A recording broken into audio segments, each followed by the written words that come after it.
রাষ্ট্রীয় সম্পদ যেটা, এটা না আওয়ামী লীগের সম্পদ, না বিএনপির সম্পদ, না অন্য কোনো দলের সম্পদ।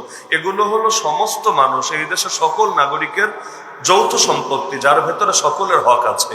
সুতরাং কেউ যদি রাষ্ট্রীয় সম্পদও মেরে দেয়, যেমন গণভবন দখলের পরে হলো, বিভিন্ন সময়ে হলো, এখন আপনি মেরে দিলেন একটা ক্ষোভের প্রকাশ হিসাবে যে আমি ওই মহিলারে অপছন্দ করি, সুতরাং তার জিনিস আমি মেরে দিলাম।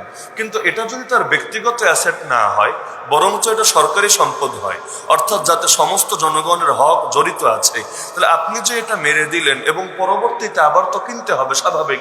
কারণ যিনি এখানে আসবেন তিনি এই জিনিস ছাড়া চলবেন না। একটা ফ্যান খুলে নিয়ে গেলেও ফ্যান লাগবে, এসি নিয়ে গেলেও এসি লাগবে, ফ্রিজ নিয়ে গেলেও ফ্রিজ লাগবে।